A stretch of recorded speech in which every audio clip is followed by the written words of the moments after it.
One shot, one song, one moment. They called them one-hit wonders, like it was an insult.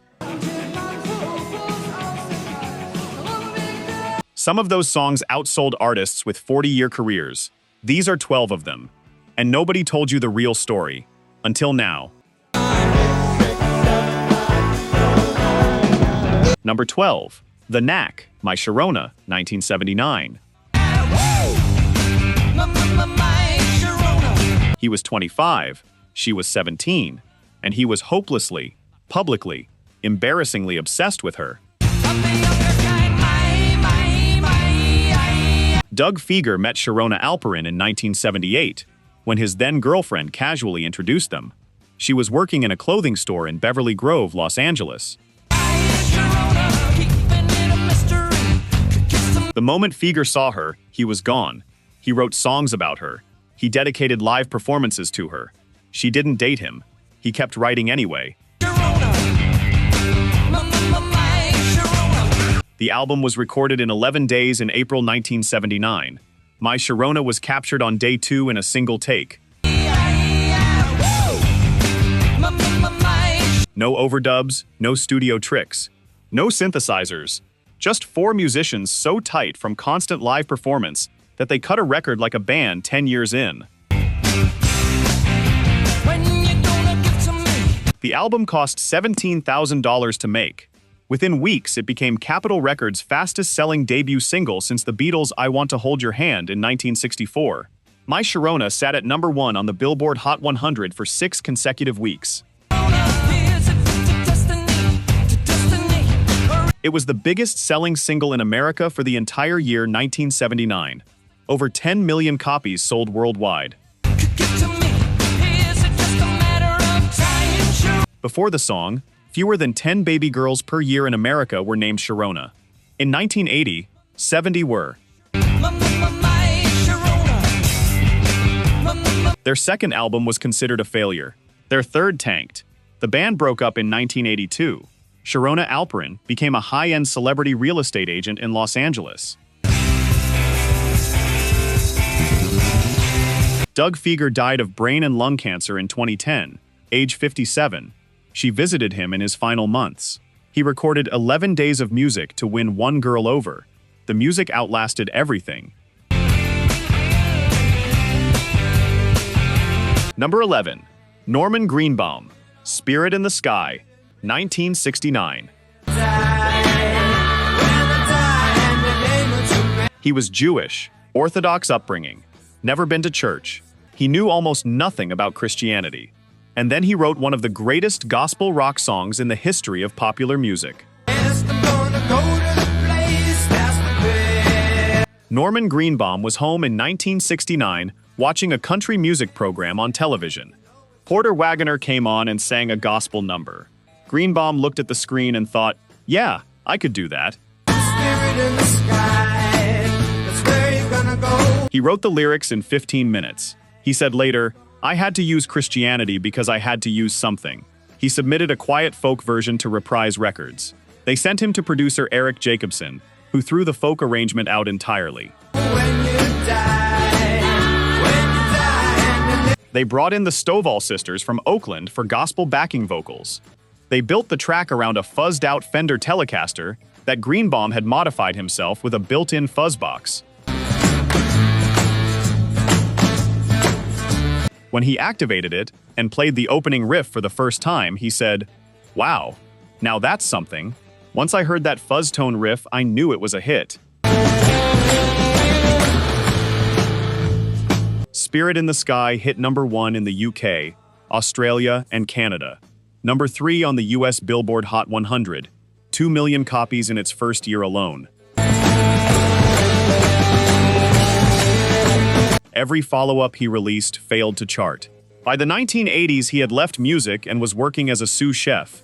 Then Hollywood found the song, Apollo 13, Guardians of the Galaxy, Suicide Squad, over 65 films. It's gonna set me up with the spirit in the sky. An Orthodox Jewish man who wrote a Christian gospel song in 15 minutes while watching TV, produced one of the most enduring rock recordings of the 20th century. Nobody planned that. If you just learned something you never knew before, there is a whole lot more where that came from. Hit subscribe to The Rock Lens. Every single week, we go deeper into the real stories, secrets, and hidden history behind the music you have loved your whole life. The button is right there. One click. We will see you in the next one. Number 10. Tommy Tutone, Jenny, 1982. Nobody knows who Jenny is, and that is the most remarkable thing about this story. The song was written by Alex Call in his backyard in California in 1981. He had a guitar lick, the name Jenny, and the number 867-5309. He had no idea what the song was actually about. His friend Jim Keller, lead guitarist for Tommy Tutone, stopped by that afternoon. He looked at what Call had written and said, "Al, it's a girl's number on a bathroom wall." They finished the lyrics in under 20 minutes. Neither of them thought it would ever be recorded. The label promoted a romantic story about a real Jenny. The singer said she was real. The guitarist said he dated her. The songwriter said he made the whole thing up in his backyard. None of them agreed on a single detail. What they agreed on was what happened after the song hit radio. Every person in America with the number 867-5309 under any area code started receiving calls at 2 and 3 in the morning.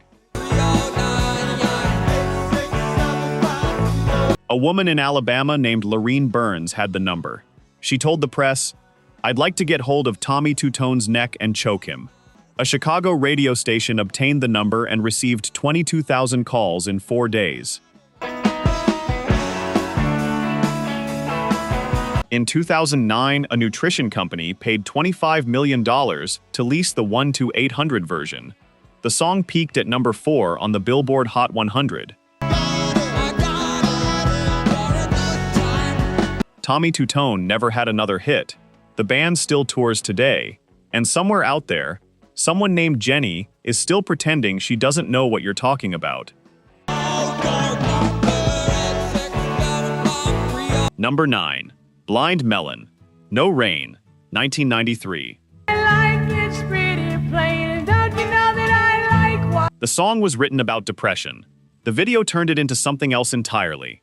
Bassist Brad Smith wrote No Rain after a breakup. Quiet, woozy, achingly gentle. Speak my point of view, but it's not safe. About wanting life to be simple and finding that it never is. Their first single went nowhere.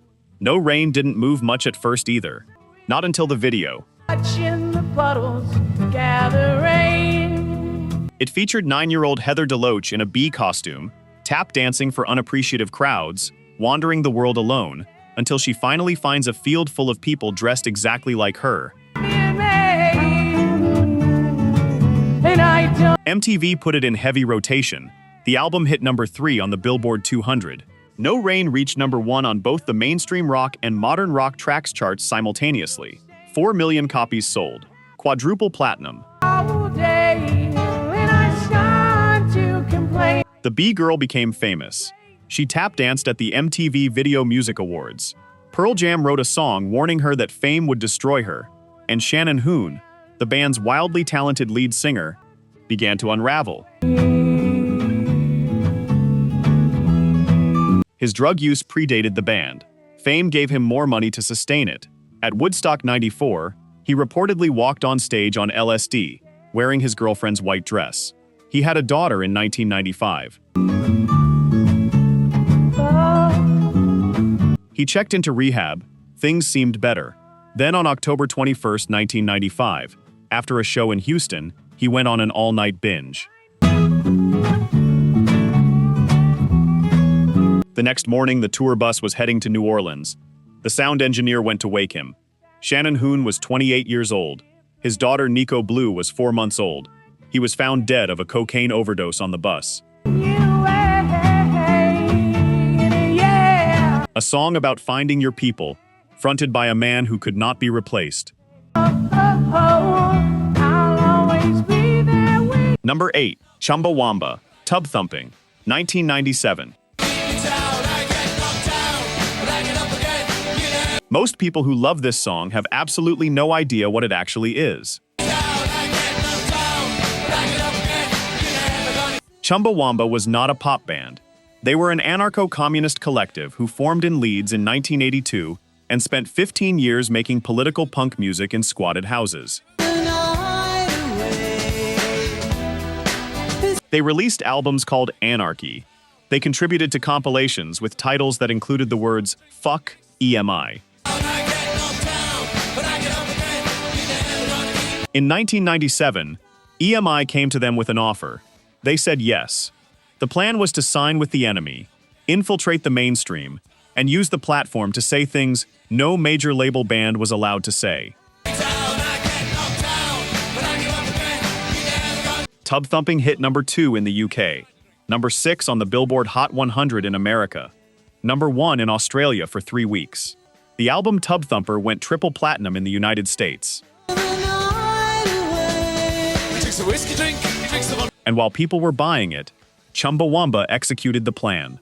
On The Late Show with David Letterman, they replaced the Tubthumping lyrics with "Free Mumia Abu Jamal" live on national television.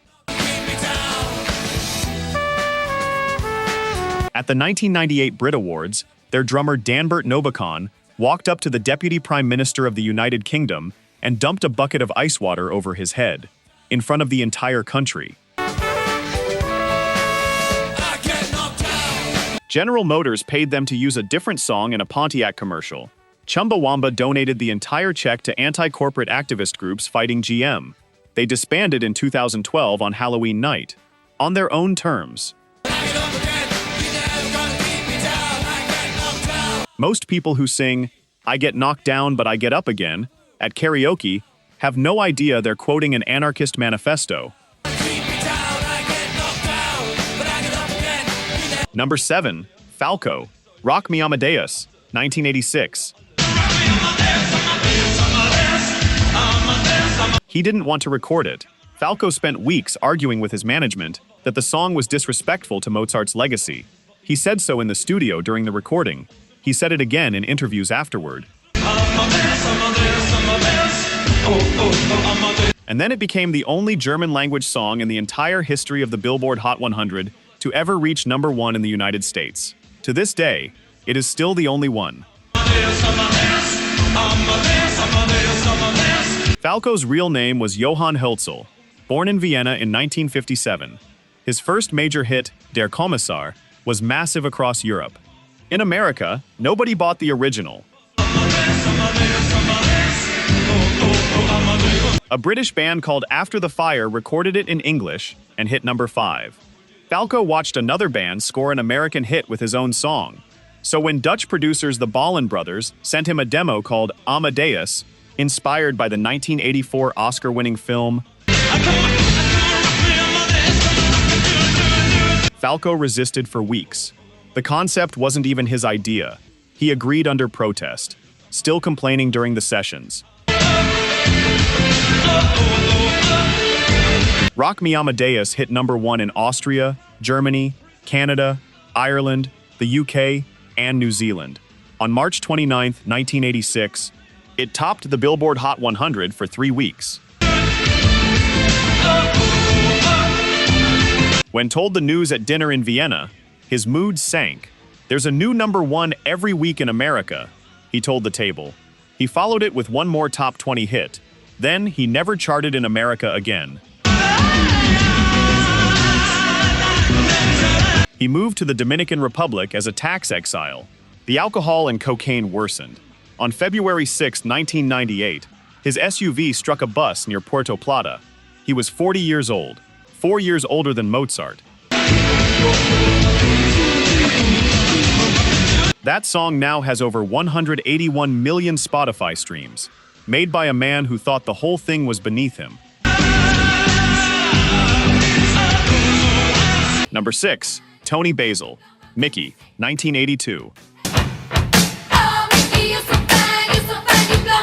She was 39 years old, not 20, not 25, 39. When Mickey hit #1 in 1982, Toni Basil was closer in age to Elvis Presley than she was to the teenagers buying her record.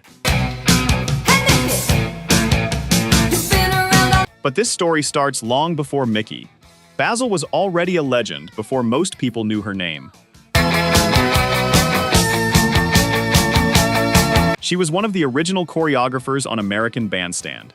She directed music videos for David Bowie. She choreographed the concert film for the Talking Heads. 20 years of professional experience in music and dance before she ever stepped in front of a camera as a solo artist. Mickey was originally a song called Kitty, written and recorded by British group Racy in 1979. It hit #2 in the UK, but barely registered in America. Basil heard it and reimagined the entire thing. She changed the name, rewrote the concept, and built a cheerleader routine so precisely executed it looked like it had been rehearsed for months. Because it had been. The music video was filmed in a single day, but the choreography had been developed and refined for weeks by one of the most experienced professionals in the entertainment industry. Mickey hit #1 on the Billboard Hot 100, #1 in the UK, over 1 million copies. The album Word of Mouth went gold. Her second single underperformed. The label dropped her. She never had another charting hit, but the cheerleader routine she designed in 1982 is still performed at high school football games across America right now. A professional with 20 years of experience accidentally became a pop star for exactly one song at the age of 39. She called it, "I choreographed myself into a hit." Number 5. Nena, 99 Luftballons, 1983. A song written in German about nuclear war became #1 across the world. Guitarist Carlo Carges, of the German band Nena, was watching a Rolling Stones concert in West Berlin in 1982 when he noticed balloons drifting from the audience toward the Berlin Wall. He watched them float toward the armed East German border and started writing, "What if 99 balloons drifted over the wall and both sides' radar picked them up as enemy aircraft? What if the whole world escalated to nuclear war because of balloons at a rock concert?" The song swept Germany, then Europe, then the world. Nena released an English version specifically for American and British markets. Radio stations played both, but audiences kept requesting the German version, the one they could not understand. The German language version, with lyrics most listeners couldn't translate, became the one people called in for. It reached #2 on the Billboard Hot 100, #1 in the UK, Germany, Australia, Canada, and across Scandinavia. In almost every country, the German version outperformed the English translation. People preferred the version they couldn't understand. Nena never had another significant English language hit, but 99 Luftballons remains one of the most politically resonant pop songs ever recorded. A song about the absurdity of nuclear escalation, sold to teenagers who couldn't translate a single lyric. The message reached them anyway. Language was never the point. The feeling was... Number 4. Soft Cell, Tainted Love, 1981. The original version was recorded in 1964 by a singer named Gloria Jones. Almost nobody heard it. It was a northern soul track, a genre so underground in England that its entire culture was built on obscurity. The rarer the record, the more it was valued. A hit would have been a disaster for northern soul credibility. Gloria Jones' version charted mildly, then disappeared. Mark Almond of the British synth-pop duo Soft Cell discovered it in 1981 when a DJ played it at a London club. He went home that night, played it for his bandmate Dave Ball, and they recorded their version within hours. They kept the melody and the heartbreak. They stripped everything else away and rebuilt it from scratch, with synthesizers and drum machines, until it sounded like nothing that had existed before. Tainted Love sat at number 1 in the UK for 9 weeks, number 8 on the Billboard Hot 100 in America.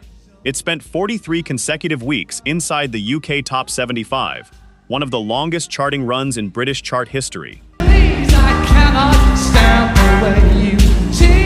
Soft Cell never had another American hit, but Tainted Love refused to die.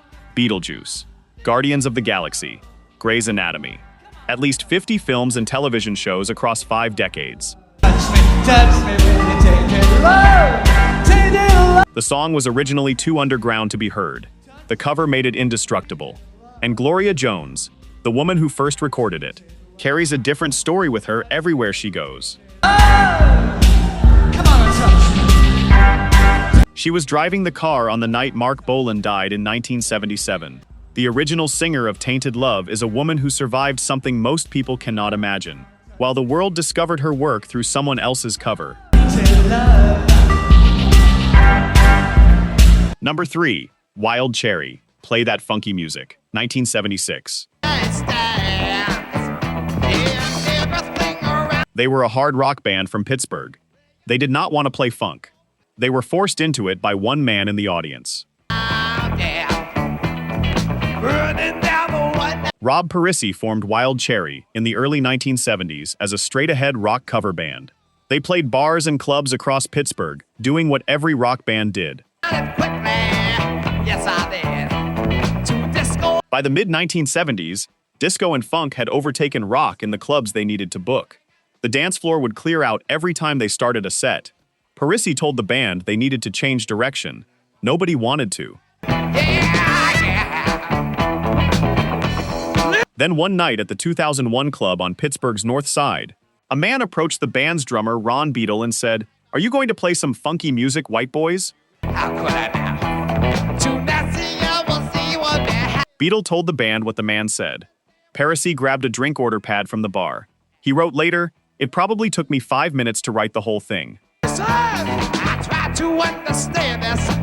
Yes, I... Play That Funky Music was released in 1976. It hit number 1 on the Billboard Hot 100 for 3 weeks, top 10 in the UK, Canada, Australia, and 5 other countries, 2 Grammy nominations, then nothing. They stay the same. Their follow-up singles failed. They broke up in 1979. The song re-entered the conversation when Vanilla Ice sampled it in 1990 for Ice Ice Baby. A song that sold 15 million copies worldwide. Wild Cherry sued over the uncleared sample. The case was settled. A hard rock band that didn't want to play funk played it once on a drink order pad in 5 minutes and wrote one of the most sampled songs in popular music history. Number 2, The Darkness, I Believe in a Thing Called Love, 2003. The guitarist admitted they were deliberately trying to write the stupidest song they could. Dan Hawkins told a journalist flat out, he and his brother Justin were aiming for maximum absurdity. Big hair. Falsetto vocals nobody expected in 2003. Guitar solos that refused to take themselves seriously. A love song so unironically bombastic it dared you not to enjoy it. The band formed in Lowestoft, Suffolk in 2000, at a time when classic rock had no place on the charts. The Strokes and the White Stripes owned the conversation. Nobody was doing big hair and wailing guitar. Nobody except The Darkness. I Believe in a Thing Called Love hit number 2 in the UK. Permission to Land went platinum in the UK. Double platinum in Germany. Platinum in Australia and Canada. 3 Brit Awards in 2004. And then their second album bombed. The band collapsed publicly. Justin Hawkins left. The story should have ended there. But the song kept moving. In October 2023, 20 years after it was recorded, I Believe in a Thing Called Love was certified platinum by the RISIA in the United States. A song designed to be ridiculous achieved platinum certification 2 decades after the band had fallen apart. The Darkness are still recording and touring. Their 2025 album Dreams on Toast received strong reviews. They aimed for stupid. They got eternal. Number 1. Georgia Satellites. Keep Your Hands to Yourself. 1987. My honey, my baby, you don't put my love upon no shit. Someone once told Dan Baird that this song had saved rock and roll and ruined country music at the same time. He's been repeating that quote for decades. He doesn't dispute it. I said, baby, why you wanna treat? The Georgia Satellites formed in Atlanta in the early 1980s. They played the kind of southern rock that had no place in the MTV era. No synthesizers, no big hair, no slick production, just loud guitars and a rhythm section that sounded like they were born in a bar. I get a wedding vow. My honey, my baby, you don't. They toured for years before anyone cared. Their debut album came out in 1986. Keep Your Hands to Yourself was the lead single. It peaked at number 2 on the Billboard Hot 100. The only thing that kept it from number 1 was Bon Jovi's Livin' on a Prayer.